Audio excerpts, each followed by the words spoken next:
quero convidar os irmãos a abrir a palavra do Senhor na carta aos Hebreus, a epístola, aos Hebreus, e nós vamos fazer a leitura no capítulo 11, do verso 32 até o verso de número 38. Esse texto e toda essa epístola, ela é maravilhosa e nós, com certeza, não disporemos de tempo, para fazer toda a argumentação necessária, e nem é também o nosso interesse esgotar nenhum assunto aqui, até porque a Bíblia ela é inesgotável.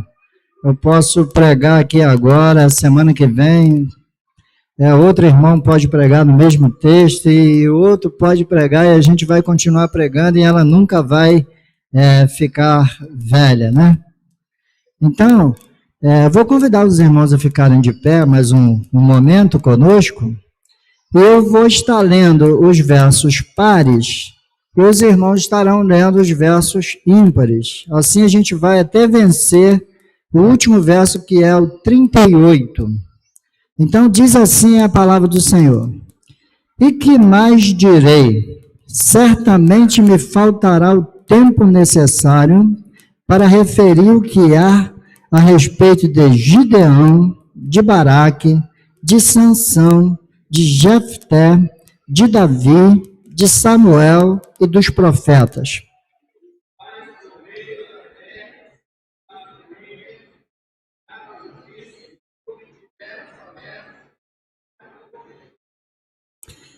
Extinguiram a violência do fogo, escaparam ao fio da espada, da fraqueza tiraram força, fizeram-se poderosos em guerra, puseram em fuga exércitos de estrangeiros.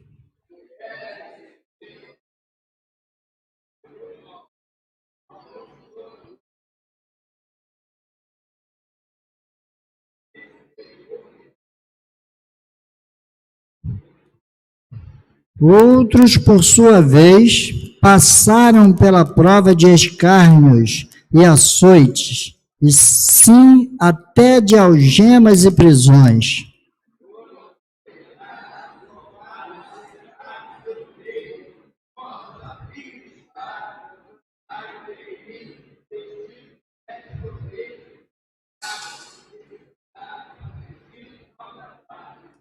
Homens dos quais o mundo não era digno, errantes pelo deserto, pelos montes, pelas covas, pelos antros da terra.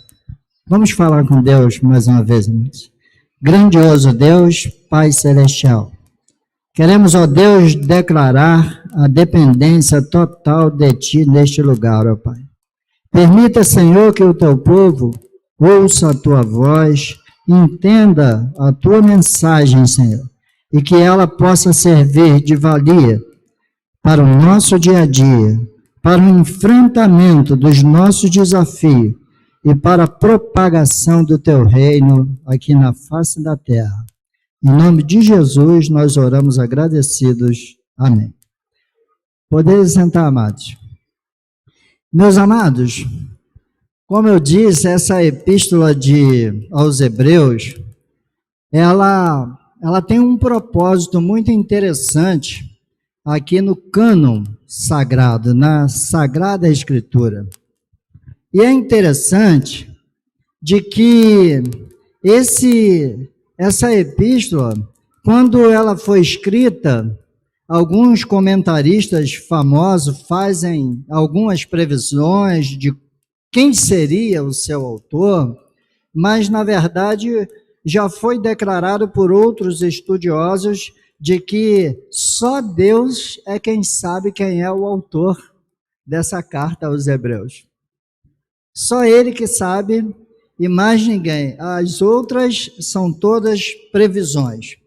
Mas o propósito dessa carta estar aqui presente no cânon é justamente para encorajar aos hebreus a não retrocederem. Então, qual seria esse retrocesso? Aqui, ele estava se dirigindo aos judeus da dispersão, os judeus que foram dispersos da Palestina por conta da pregação do Evangelho, e eles foram se estruturando ao longo de sua jornada, ao longo da sua vida, da sua carreira de servo de Deus, de cristãos, e agora eles estavam enfrentando um problema que até então, esse problema já teria sido resolvido, até porque lá em Atos capítulo 15, quando está registrado lá o primeiro concílio, que é conhecido como o Concílio de Jerusalém, os apóstolos se reuniram com os presbíteros para tratar de alguns assuntos pertinentes ao Evangelho e à vida da igreja. Então, por isso que quando nós costumamos dizer que a nossa igreja, ela é governada e ela tem a sua base na doutrina e na tradição dos apóstolos, porque os apóstolos aprenderam diretamente com Jesus e após a ascensão de Jesus, eles continuaram praticando aquilo que Cristo havia os ensinado, e sempre que surgia um assunto novo, eles se reuniam para discutir o assunto e chegaram a uma conclusão. Então, eles chegaram à conclusão que não era necessário para os gentios, as pessoas que não eram judeus e que se convertiam ao Evangelho de Cristo, não era necessário que eles fossem feitos prosélitos, ou seja, eles se transformassem em judeus primeiro, para depois, então, eles alcançarem essas bênçãos de Deus. Então, meus amados, é uma coisa interessante que agora os próprios judeus que foram dispersos lá da Palestina, eles agora estão enfrentando uma determinada dificuldade porque eles estavam sendo perseguidos por conta do Evangelho, eles estavam sendo proibidos de frequentar as sinagogas dos judeus, eles estavam limitados quanto àquilo que eles deveriam fazer. E aí, então, eles agora estavam se sentindo tentados a voltar a praticar aquela liturgia, aquele cerimonial em que eles eram acostumados a praticar quando eles eram bem aceitos no meio do judaísmo. E aí, então, o autor dos Hebreus, ele escreve essa carta justamente para encorajar eles que eles não podem retroceder. E hoje é interessante, meus amados, quando nós olhamos lá para o passado, para o Antigo Testamento, e nós nos deparamos com as leis cerimoniais, imagine se, quando Cristo veio, se não houvesse essa mudança nas leis cerimoniais, como que seria essa igreja? Imagina que aqui, que a gente costuma chamar de altar, né? A gente chama de altar no bom sentido da palavra, porque é mais alto do que a outra parte, né? Mas o altar, propriamente dito, ele era feito justamente para fazer os sacrifícios. Imagina a mortandade que seria aqui, a sangueira que seria aqui, se a gente tivesse ainda naquela antiga dispensação, se as leis cerimoniais não tivessem sido abolidas em Cristo. E aí, então, o autor da Carta dos Hebreus, ele mostra isso para eles, que todas aquelas coisas do passado apontavam para Cristo, apontava para o Messias. Então, Jesus, ele foi o sumo sacerdote que uma vez só ofereceu a si mesmo como sacrifício e agora todas aquelas leis cerimoniais ficam para trás. Elas não são mais praticadas. Mas eles estavam sofrendo, meus amados, uma perseguição tão grande, e às vezes a gente fica até pensando aqui nesse momento da pandemia, né? Que o pastor falou que eu tenho 2 horas, tá, irmãos? Então, estou tranquilo. Não é isso tudo não, irmãos. Pode ficar tranquilo que já já eu termino. Então, esse período da pandemia, ele trouxe algumas revelações para o nosso momento. A igreja que fechou na pandemia, fechou, pastor? Fechou, né? Lá na nossa igreja também fechou por 2 meses, contra a minha vontade, não queria fechar, mas a igreja presbiteriana, ela é governada não só pelo pastor, é pelo conselho, né? Então, se o conselho decidiu, o pastor tem que obedecer, né? O pastor não é um sistema episcopal que o pastor manda sozinho. Então, é uma coisa que me fascina muito na igreja presbiteriana, é isso também, porque quando um erra, quer seja ele pastor ou presbítero, ele é corrigido pelo colegiado, né? Pelos demais. Então, mas essa pandemia trouxe algumas revelações, o quê? Que em determinado momento, eu presenciei líderes nossos nacionais, pessoas de vulto da nossa denominação, que chegaram ao ponto de dizer na mídia de que nós temos que ser bons cidadãos, cumpridores da lei e da ordem, até que isso não nos proíba de adorar a Deus. Porque, meus amados, se as leis dos homens, se as ordens determinadas por eles proibirem a nossa adoração a Deus, lembra? Doutrina e tradição dos apóstolos? Os apóstolos lá foram espancados, foram presos, depois pegaram eles e falaram, vai e não fala mais sobre esse assunto aqui. E aí, o apóstolo Pedro diz assim, julgai vós mesmos se isso está certo. Mais importa obedecer a Deus do que aos homens. Então, essa pandemia trouxe isso, meus amados. E tem irmãos que até hoje não voltaram para a igreja, né? Em todas as igrejas tem irmãos que até hoje não voltaram, né? A desculpa era que não podia, mas acabou não voltando. Então, as leis dos homens, elas podem ir até aonde elas não atrapalhem a nossa adoração a Deus, porque se chegar nesses termos, aí nós temos que desobedecer. E eu louvo a Deus, né? Não falando de política, hipótese alguma, mas os nossos líderes municipais, né, o prefeito, a Câmara dos Vereadores, não criaram nenhum embaraço para o funcionamento das igrejas. Louvo a Deus pela vida deles, independente de quem quer que seja. Mas lá no município de Magé, bem próximo de nós, os nossos irmãos lá foram desafiados a desobedecer, irmãos. E nós tivemos conhecimento de várias igrejas lá que funcionaram em desobediência às ordens municipais, porque eles não queriam que se reunisse, em hipótese alguma. Então, essa pandemia até hoje, ela está nos desafiando a entender algumas questões que estão acontecendo hoje na ótica da Bíblia, ou na cosmovisão bíblica. Então, aqui, esses irmãos, esses judeus da dispersão, eles estavam se sentindo tentados, né? Vamos usar aquele adágio popular que eles dizem assim, eles queriam ficar bem na foto, né? Eles queriam estar politicamente corretos. E aí, então, eles estavam se sentindo a retroceder. Então, por isso, inclusive, tem um verso aqui que foi dito isso, né? Ele disse assim, que nós não somos daqueles que retrocedem para a perdição.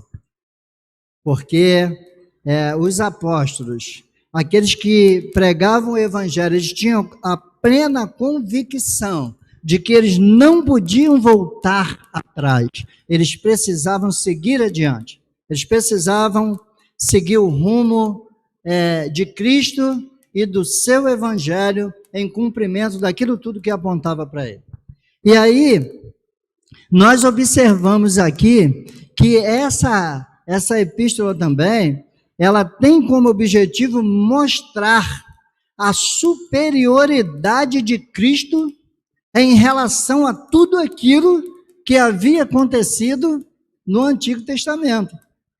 E nós tivemos um estudo maravilhoso na nossa igreja, que foram 13 lições que nós estudávamos, e o título era assim, a Bíblia que Jesus usava. Então, eu vou deixar aqui um desafio para vocês, para aqueles que não souberem depois, pesquisem, conversem com o pastor, procura saber qual era a Bíblia que Jesus usava, qual era a Bíblia que circulava na época em que os apóstolos estavam ali a pleno vapor, ali no primeiro século, tá bom? Vou deixar esse desafio aqui para vocês. Então, eles trabalhavam com a Bíblia, eles trabalhavam com as Sagradas Escrituras, e eles aqui estavam cumprindo tudo aquilo que Jesus havia instituído. Então, essa epístola aqui mostra a superioridade de Jesus, que inclusive aqui no primeiro verso que nós lemos, ele faz uma menção interessante, ele começa com uma interrogação que ele diz assim, que mais eu direi, né? Se eu pegar aqui esse capítulo 11 aqui para trás, a gente vai ver como que ele começa fundamentando a fé. E aí ele chega aqui e fala assim, ó, certamente me faltará tempo. Essa carta era pequena para ele falar tudo que precisava falar. Mas ele disse assim, ó, certamente me faltará tempo, verso 32. O tempo necessário para referir o que há a respeito de Gideão, de Baraque, de Sansão, de Jefté, de Davi, de Samuel e dos profetas. Irmãos, quando ele faz essa citação aqui, uma coisa interessante, eu quero colocar em destaque aqui, Davi, como o maior de todos os reis, estava abaixo de Jesus. Samuel, o maior de todos os profetas, até depois da sua morte, né? Eles queriam que ele retornasse. Quer dizer, foi faltoso, né, a sua presença. E os profetas, por maiores que fossem, eles estavam todos abaixo de Jesus. Mas ele pega como exemplo esses poucos aqui, e ele diz no verso 33, os quais por meio da fé. Então, amados, aqui está o nosso ponto fundamental aqui da meditação dessa noite. Por meio da fé. Tudo aquilo que eles fizeram foi por meio da fé. E aí, então, ele começa a enumerar várias coisas que eles fizeram. Eles subjugaram reinos, eles praticaram a justiça, obtiveram promessas, fecharam a boca dos leões, extinguiram a violência do fogo, e etc, etc, etc. Então, vamos meditar aqui agora nessa questão por meio da fé. O que seria essa fé tão grande que moveu o coração desses homens, e homens de que está registrado para nós aqui no verso 38, que o mundo não era digno deles. Amados, que responsabilidade. Eles eram tão bons, que o mundo não era digno deles. Mas tudo que eles fizeram por meio da fé. Sabe por quê? Essa fé, como o reverendo Augusto Nicodemos diz, ela não é um tiro no escuro, irmãos. As pessoas acham que fé é você acreditar em qualquer coisa, é você fazer qualquer coisa. Mas a fé que eles estão baseados aqui, essa fé é uma dádiva de Deus, é um dom de Deus, que diz que quando esse dom, ele é referido no singular, ele está se referindo ao próprio Espírito Santo. Ou seja, é quando você recebe o próprio Espírito Santo no seu coração, na sua mente, ele toma conta do seu ser e você começa, daí em diante, fazer tudo para a honra e glória de Deus.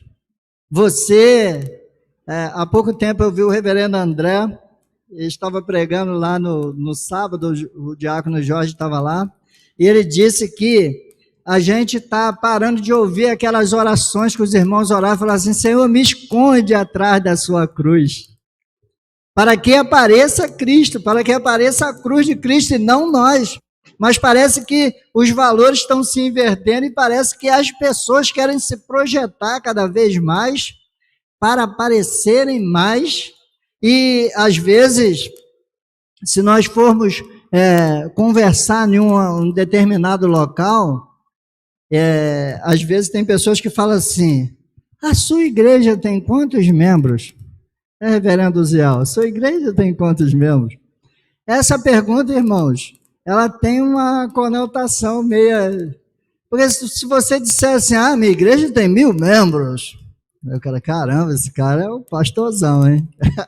Mas fala: não, a minha igreja tem 50 membros, tem 100, tem 150, aí já começa a discriminar você. Então, a gente está vivendo esse momento. Então, as pessoas, eles não estão dando conta de que essa dádiva de Deus, esse dom de Deus, é o próprio Espírito de Deus que está em nós para fazer com que nós realmente sejamos instrumento nas suas mãos para a glorificação do teu reino. E é uma coisa interessante também nós observarmos que, mediante essa fé que eles operaram todas essas coisas, vamos trazer alguns exemplos aqui, vamos nos lembrar de Abel e Caim. O pastor leu o texto aqui, né, 2 Coríntios, que diz assim, né, cada um contribua segundo tiver proposto no seu coração, né? Não com tristeza, né, porque Deus ama aquele que dá com alegria. Abel e Caim, irmãos, por que Deus se agradou da oferta de Abel e não se agradou da oferta de Caim? Por que Jesus, quando aquela viúva chegou lá no gasofilácio, colocou uma moedinha que era o menor de todos os valores em relação àqueles grandes ofertas que entraram ali no gasofilácio? Porque isso está relacionado com o nosso sentimento, com essa ação do Espírito Santo, com esse dom que nós recebemos de Deus. E às vezes uma pessoa que coloca uma moedinha, igual aquela viúva, estava colocando tudo que ela tinha. E às vezes aquele que coloca um determinado valor, no coração dele ele queria dar muito mais, mas ele não tem para dar. Mas é interessante que nós, os homens, nós não conseguimos fazer separação disso. Mas Deus, ele faz essa separação, porque Deus, ele não vê como vê o homem. O homem vê o exterior, mas Deus, ele vê o interior, ele vê o coração. E é por isso que Caim foi reprovado. Então, meus amados, na sociedade que nós vivemos hoje, o evangelho moderno, agora a gente está estudando na escola dominical o evangelho segundo as mídias sociais. São temas muito interessantes que a nossa editora tem colocado e a gente tem investido, né, nessa área da educação teológica.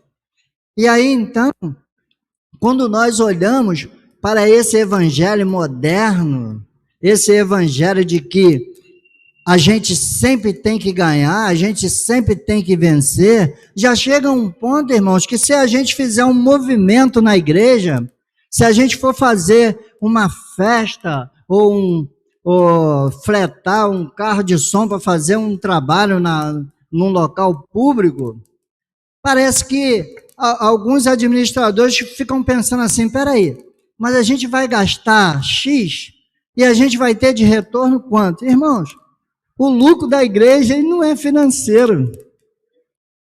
O lucro da igreja é que se você gastou 1 milhão, que seja, mas se você conseguiu alcançar muitas pessoas que ouviram aquela mensagem, esse é o lucro da igreja, o evangelho foi pregado.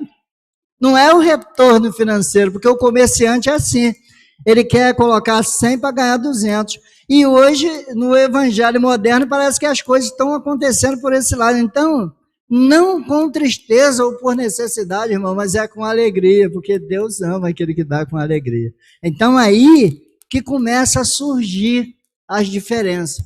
E uma outra coisa também, que eu quero chamar a atenção dos irmãos aqui, nessa questão de mediante a fé, é a questão lá daqueles irmãos lá, está registrado no livro de Daniel, Sadraque, Mesaque e Abed-nego, que quando eles estiveram diante do rei, que o rei fez o desafio para eles, que ia lançar eles lá naquela fogueira, e eles iam morrer queimados, e aquele rei ainda fez um desafio que ele diz assim, ó, eu quero ver. Olha só, irmãos. O rei falou para eles, eu quero ver quem é o Deus que vai livrar vocês da fogueira. Ele estava se garantindo muito na sua força física, né, no seu poderio. E a resposta daqueles homens ali foi muito simples. Ele falou, olha, se o nosso Deus quiser, ele vai nos livrar da fogueira. Mas fica sabendo que nós não vamos nos dobrar diante de ti.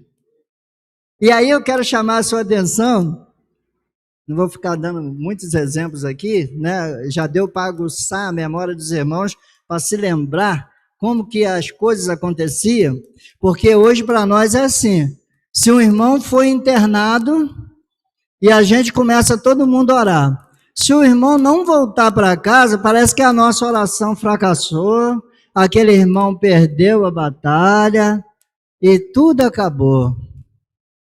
Mas não é assim, irmãos. É que a gente tem que se lembrar disso, olha, se o irmão voltar para casa, glória a Deus. Mas se ele não voltar para casa, a casa terrestre, ele voltou para a casa do Pai, irmãos. Eu estava consolando uma pessoa agora há poucos dias, fui socorrer uma pessoa, ela estava muito apavorada, e ela é uma irmã nossa, né? Minha irmã de sangue, irmã em Cristo. Ela estava muito apavorada, ai, mas eu vou morrer. Aí eu encostei nela e falei assim, você já viu crente morrer? Crente morre mesmo? Aí ela começou a ficar sem graça, aí foi rindo, nós fomos conversando.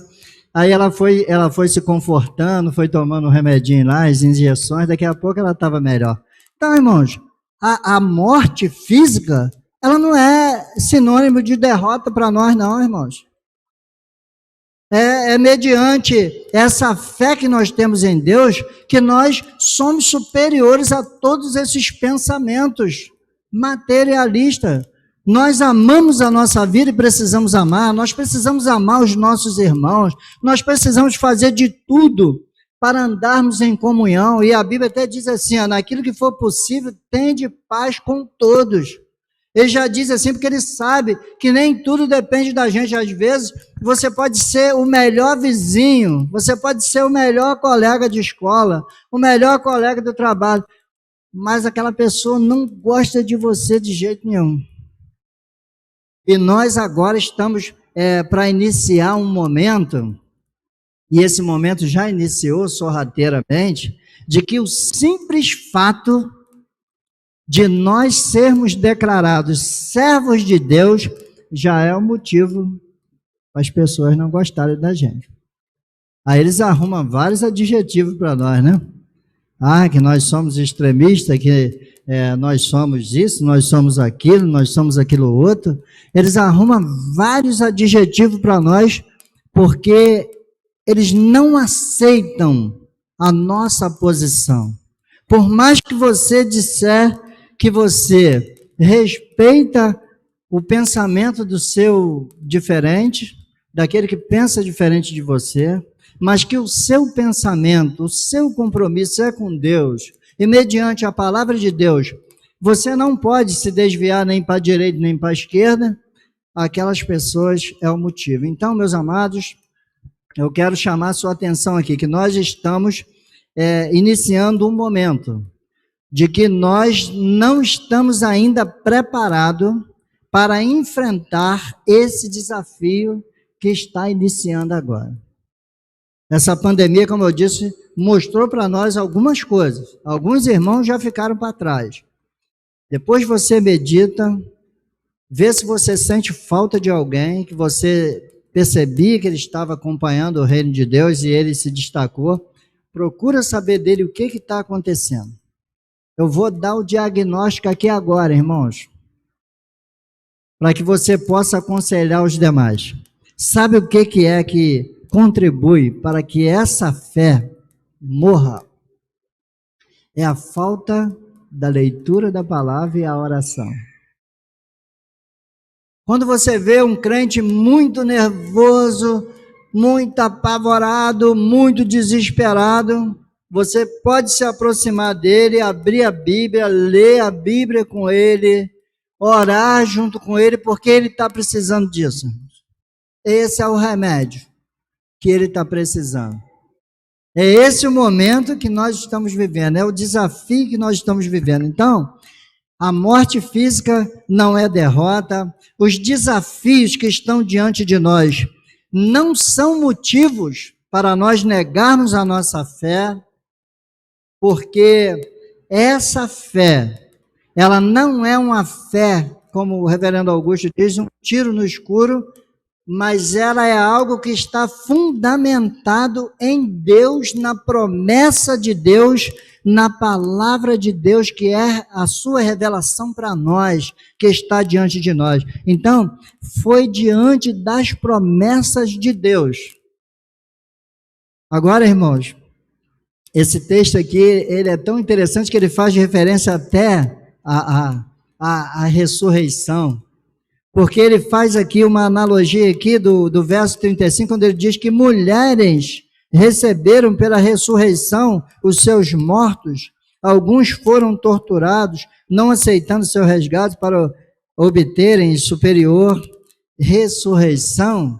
Então ele diz aqui, ó, que essa ressurreição momentânea que Elias fez lá com o filho da viúva de Sarepta, e também que Eliseu fez com o filho da sunamita, aquilo ali era algo temporário, era só uma manifestação do poder de Deus.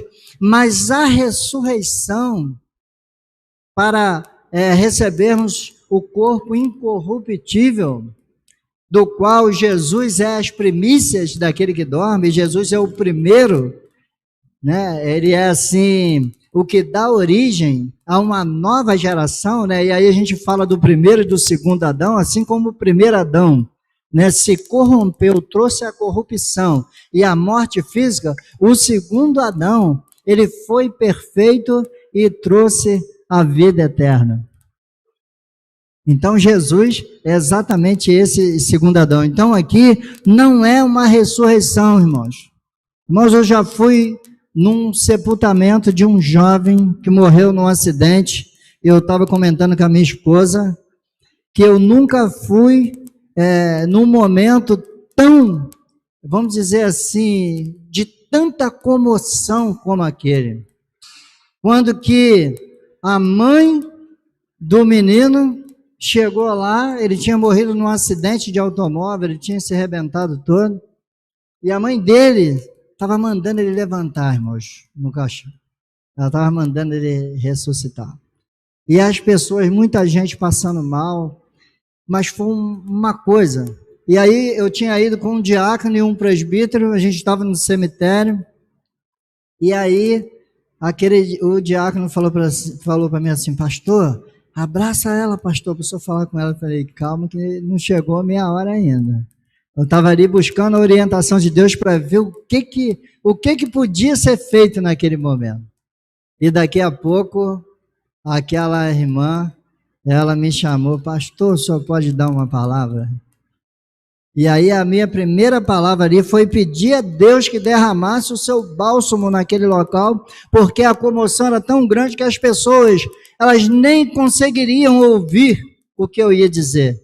É igual quando você, irmãos, às vezes a gente faz algumas comparações que diz assim, olha, você vai pregar o evangelho para um morador de rua, que ele está ali com fome, se você não levar pelo menos um pão e um copo de café para você dar a ele, para ele comer, beber aquele café, para depois você bater um papo com ele, ele não vai te ouvir em nada, irmão. Sabe por quê? Porque na cabeça dele ele está com fome. Ele só pensa na comida.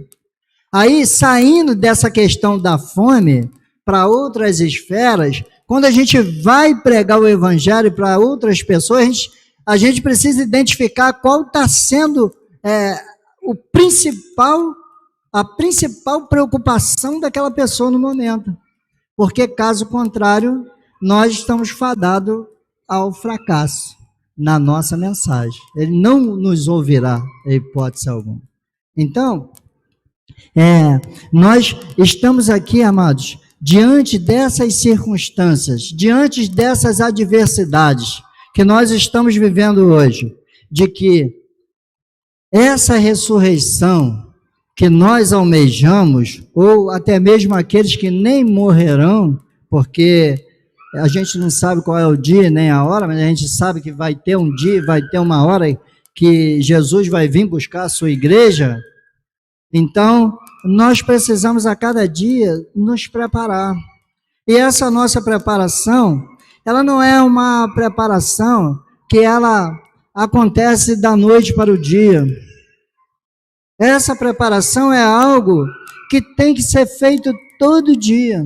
Todo dia eu tenho que abrir a palavra de Deus, ler, eu tenho que orar, conversar com Deus. Eu preciso frequentar os trabalhos da igreja, mas não no sentido de que, não, eu vou à igreja e isso é o suficiente. Eu já coloquei a minha oferta, o meu dízimo, isso é o suficiente. Isso não é o suficiente, irmãos. O suficiente é nós colocarmos e fazermos isso com dedicação, com amor, com firmeza, na certeza de que aquilo que nós estamos fazendo não é uma barganha, não é uma troca. Eu sirvo a Deus só porque eu estou interessado na vida eterna. Não, eu sirvo a Deus porque eu fui impactado pelo poder do Espírito. Eu recebi o dom de Deus, o dom da fé, e isso faz com que eu caminhe dia a dia ao lado do Senhor. Não importa as adversidades, não importa o tamanho do problema, não importa o desafio que eu tenho que enfrentar todo dia, mas importa de que tudo que eu estou fazendo é para honrar e é para glorificar o nome do Senhor. E aí, meus amados, eu quero encerrar aqui e dizer que o mundo não era digno desses homens que ficaram no passado. No entanto, o nosso privilégio está sendo muito maior do que o deles. Sabe por quê? Porque eles morreram sem ver essa conclusão de tudo isso que está acontecendo. Esses homens viveram no passado em momentos de que aquela cerimônia apontava para Cristo e eles não viram o cumprimento daquela promessa. Muitos discípulos, muitos apóstolos do Senhor que viveram no primeiro século não tiveram o privilégio igual nós temos hoje de ver essa Bíblia tão fácil de ser manuseada, tão fácil de ser carregada para todos os lados que nós vamos. Eles não tiveram esse privilégio de poder andar na rua do bairro e pregar o evangelho para quem quer que seja, sem a necessidade de serem espancados, presos, ser mortos ao fio da espada. Então, meus amados, o nosso privilégio é muito grande e nós precisamos fazer jus a essa conquista que os nossos irmãos do passado conquistaram para nós. E que essa igreja, que os homens dessa igreja possam continuar firmes nesse propósito de servir ao Senhor e de propagar essa sua palavra, que é o evangelho que salva, que cura e que liberta o homem do poder das trevas. Amém, meus amados? Eu agradeço aos irmãos a oportunidade.